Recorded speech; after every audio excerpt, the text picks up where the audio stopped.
So welcome to my first vlog. ಎಲ್ರಿಗೂ happy Sankranti. So ಬೆಳಗ್ಗೆನೇ ಎದ್ದು ಪೂಜೆ ಮಾಡಿ ಎಲ್ಲ ಮಾಡಿ ತಿಂಡಿನೂ ಆಯಿತು. ಸೊ ತಿಂಡಿ ಎಲ್ಲರೂ ಮನೆ ಥರನೇ ಸಿಹಿ ಪೊಂಗಲ್, ಖಾರ ಪೊಂಗಲ್ ಜೊತೆಗೆ ತರಕಾರಿ ಗೊಜ್ಜು ಮಾಡಿದ್ರು ಅಮ್ಮ, ತಿಂದಾಯಿತು. ಸೊ ಈಗ ರೆಡಿ ಆಗೋಣ ಅಂತ ಬಂದೆ. ರೆಡಿಯಾಗಿ ರೆಡಿಯಾಗಾಯಿತು. ಕೆಲವರು ಅಮ್ಮ ರೆಡಿಯಾಗಿದ್ದಾರೆ, ಚೆಕ್ ಮಾಡಿಬಿಟ್ಟು ಅಜ್ಜಿ ಮನೆಗೆ ಹೋಗೋಣ. ಬನ್ನಿ ಚೆಕ್ ಮಾಡೋಣ ಅಮ್ಮ ರೆಡಿಯಾಗಿದ್ದಾರೆ.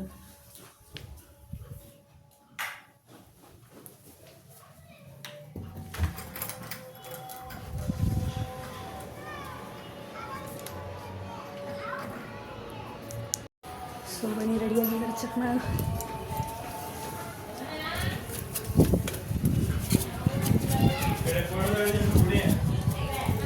ಸೊ ಎಸ್ ರೆಡಿ ಆಗಾಯ್ತು. ಅಮ್ಮ ರೆಡಿ ಆಯ್ತು ನೀವು? ಸೊ ಅವನು ಕೂತಿದ್ದಾನೆ. ರೆಡಿ ಆಗು ಅಂದರೆ ರೆಡಿ ಆಗ್ತಾಯಿಲ್ಲ, ಅವನು ಸುಮ್ಮನೆ ಕೂತಿದ್ದಾನೆ. ಆಮೇಲೆ ಅಮ್ಮನ ಹತ್ರ ಬೈಸ್ಕೊಡ್ತಾನೆ ಫುಲ್ಲು. ಮುಖ ತೋರ್ಸಾಯ್ತು, ಅರ್ಧಂಬರ್ಧ ರೆಡಿ ಆಗಿದೆಯಲ್ಲ. ನೋಡಿ ಅವ್ನು ರೆಡಿ ಆಗಿಲ್ಲ, ನಾವೆಲ್ಲ ರೆಡಿ ಆಯಿತು. ಅವನು ಮಾತ್ರ ಮೇಕಪ್ ಮಾಡ್ಕೊಳ್ಳಲ್ಲ, ಏನು ಮಾಡಲ್ಲ, ಸುಮ್ಮನೆ ಕೂತಿರ್ತಾನೆ. ಏನೋ ಹುಲಿ ಅಂತೆ ಅವನು.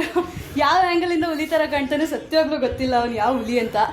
ಬಟ್ ಸ್ಟಿಲ್ ಎಷ್ಟು ಹೇಳ್ತೀವಿ ರೆಡಿ ಆಗು ಅಂತ, ಬಟ್ ಆಗಲ್ಲ. ನನ್ನ ಮುಖ ನೋಡಿ ಒಂದು ತೋರಿಸು ಮುಖನ.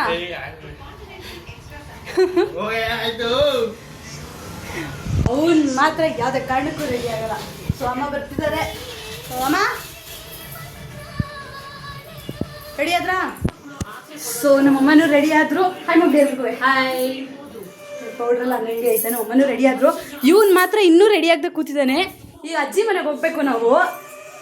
ರೆಡಿ ಆಗಲ್ಲ, ನನ್ನ ಕರ್ಕೊಂಡು ಹೋಗೋದು ನೆಟ್ಟು ಕರ್ಕೊಂಡು ಹೋಗಲ್ಲ ಅವನು. ಹಾಂ ಏನು ಕಾಣಿಸ್ತಾ ಇದ್ದೀನಿ ಹೇಳಿ ನಾನು? ಸೂಪರ್ ಚೆನ್ನಾಗಿದ್ದೀನಾ? ಮಚ್ಚ ಸರ್ಟಿಫಿಕೇಟ್ ಕೊಟ್ಟಾಯ್ತು ನಾನು ಚೆನ್ನಾಗಿ ಕಾಣ್ತಾ ಇದ್ದೀನಿ ಅಂತ.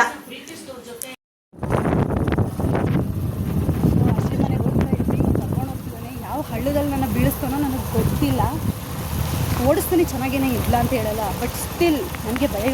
ಅಜ್ಜಿ ಮನೆಯಿಂದ ವಾಪಸ್ ಬಂದ್ವಿ, ಲೇಟ್ ಆಗೋಯ್ತು. ಸೊ ನಮ್ಮ ಮನೇಲಿ ಅಜ್ಜಿ ಮನೆಗೆ ಹೋಗ್ಬಿಟ್ರೆ ಬರೋದೇ ಲೇಟ್ ಅವರು. ಕಾರಲ್ಲೇ ಬಿಡ್ತೀವಲ್ಲ ಬಿರಿಯಾನಿ. ಸೊ ನನಗೆ ಅಪ್ಪ ಮತ್ತು ಅಮ್ಮ ಇಬ್ಬರು ದೇವಸ್ಥಾನಕ್ಕೆ ಹೋಗೋಣ ಅಂತ ಹೇಳಿದ್ರು. ಸೊ ಹೋಗ್ತಿದ್ವಿ. ದೇವಸ್ಥಾನಕ್ಕೆ ಹೋಗಿ ಪೂಜೆ ಮುಗಿಸ್ಕೊಂಡು ಬರೋಷ್ಟರಲ್ಲಿ ಆಲ್ಮೋಸ್ಟ್ 6:30 ಆಗುತ್ತೆ. ಹಬ್ಬದ ದಿನ ದೇವಸ್ಥಾನ ಕರ್ಕೊಂಡು ಹೋಗ್ತಿದ್ದಾರೆ. ಹೋಗಿ ಪೂಜೆ ಮಾಡ್ಕೊಂಡು ಬರ್ತೀವಿ, ಮತ್ತೆ ಸಿಗ್ತೀವಿ. ಅವ್ರು ನಡ್ಕೊ ಬರ್ತಾ ಇರೋದು ನೋಡು. ಅಮ್ಮ ಮಗನ ಥರ ಬರ್ತಾಯಿಲ್ಲ ಅವರು. ಏನೋ ಬರಬೇಕು ಅಂತ ಏನಿಲ್ಲ. ನಮ್ಮ ಅಪ್ಪನ ಹುಡ್ಕೊಂಡು ಬರಬೇಕು ಅಂತ ಬಂದೆ. ಇಲ್ಲ ಕಾರಲ್ಲೇ ಕೂತೀವಿ ನಮ್ಮಪ್ಪ. ಒಂದು ದೇವಸ್ಥಾನಕ್ಕೆ ಹೋಗ್ತಾ ಇದ್ದೀವಿ. ರೋಡ್ ನೋಡ್ಕೊಂಡು ನಡೀತೋಣ.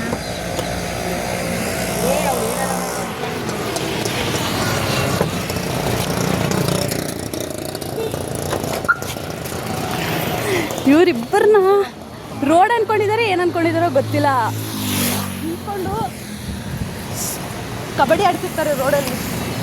ಬೇರೆ ಹೆಣ್ಮಕ್ಳಿಗೆ ಹೇಳ್ತಾ ಇರ್ತಾರೆ ಕಬಡ್ಡಿ ಅಂತ, ಬಟ್ ಇವರೇ ಕಬಡ್ಡಿ ಆಡ್ತಾ ಇರ್ತಾರೆ. ಇಲ್ಲಿ ಎಲ್ಲರೂ ನನ್ನ ತಮ್ಮ ಮತ್ತು ನಮ್ಮಮ್ಮ ಕಿಂಗ್ಸ್ ಕೆಫೆ ಅಂತೆ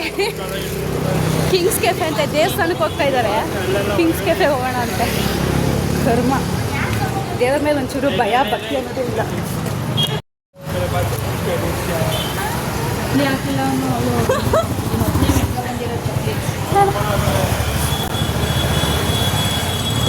ದೇವರು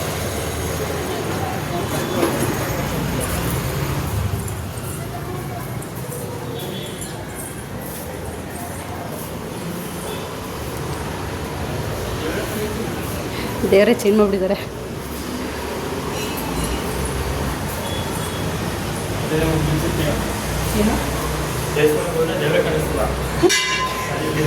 ದೇವರೇ ಕಾಣಿಸ್ತಾ ಇಲ್ವಂತೆ ಗೈಸ್.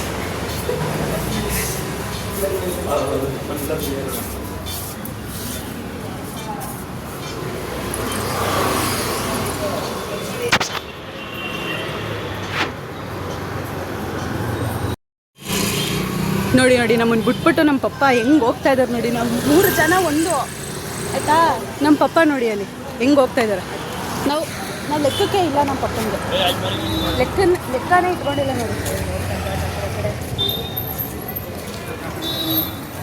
ನಾವು ಹಿಂದೆ ಬರ್ತಾಯಿದ್ದೀವೋ ಇಲ್ವೋ ಏನೂ ನೋಡೋಲ್ಲ ನಮ್ಮಪ್ಪ, ಸುಮ್ಮನೆ ಹೋಗ್ತಾ ಇರ್ತಾರೆ. ದೇವ್ರ ಮೇಲೆ ಅವ್ರಿಗೆ ಇರೋ ಅಷ್ಟು ಭಕ್ತಿ ನಮ್ಗೆ ಇದ್ಬಿಟ್ಟಿದ್ದಾರೆ. ನಾವು ಇವತ್ತೆಲ್ಲೋ ಇರ್ತಾಯಿದ್ವಿ. ಮನೇಲಿ ಹಬ್ಬದ ಟೆನ್ಷನ್ಗಿಂತ ಜಾಸ್ತಿ ಬರೀ ಬಿಗ್ ಬಾಸ್ ಟೆನ್ಷನ್ನೇ ಇದೆ. ಯಾರು ಗೆಲ್ಲಬೇಕು ಅನ್ನೋದು. ಅರ್ಧ ಗಿಲ್ಲಿ ಅಂತ ಇದ್ದಾರೆ, ಅರ್ಧ ಧನುಷ್ ಅಂತ ಇದ್ದಾರೆ. ನಮ್ಮನ್ನ ಕೇಳಿ ಯಾರಮ್ಮ ನಿಮ್ಗೆ ಗೆಲ್ಬೇಕು? ಧನುಷ್ ಗೆಲ್ಬೇಕು. ಯಾಕೆಂದ್ರೆ ಅವ್ನು ತುಂಬಾ ಕಷ್ಟಪಟ್ಟಿದ್ದಾನೆ, ತುಂಬಾ ಹಾರ್ಡ್ ವರ್ಕ್ ಮಾಡಿದ್ದಾನೆ, ಅವ್ನು ಗೆಲ್ಬೇಕು. ನಿನ್ಗೆ ಯಾರು ಗೆಲ್ಬೇಕು? ಗಿಲ್ಲಿ, ಜೈ ಗಿಲ್ಲಿ. ನನಗೂ ಗಿಲ್ಲಿನೇ ಗೆಲ್ಬೇಕು ಅಂತ ಆಸೆ. ಸೊ ನೀವು ಕಮೆಂಟ್ ಮಾಡಿ ಯಾರು ವೋಟ್ ಮಾಡಬೇಕು ಅಂತ, ನಾನು ಅದನ್ನು ವೀಡಿಯೋ ಮಾಡಿ ಹಾಕ್ತೀನಿ. ಸೊ ಈ ವ್ಲಾಗ್ನ ಇಲ್ಲಿಗೆ ಎಂಡ್ ಮಾಡ್ತಾ ಇದ್ದೀನಿ. ಸೊ ನೆಕ್ಸ್ಟ್ ವ್ಲಾಗಲ್ಲಿ ಮತ್ತೆ ಸಿಗ್ತೀನಿ. ನಿಮ್ಗೆ ಯಾವ ಥರ ಕಂಟೆಂಟ್ ಬೇಕು ಅನ್ನೋದನ್ನ ಕಮೆಂಟ್ ಮಾಡ್ತಾ ಹೋಗಿ, ನಾನು ಅದನ್ನು ಮಾಡ್ತಾ ಹೋಗ್ತೀನಿ. ಬಾಯ್.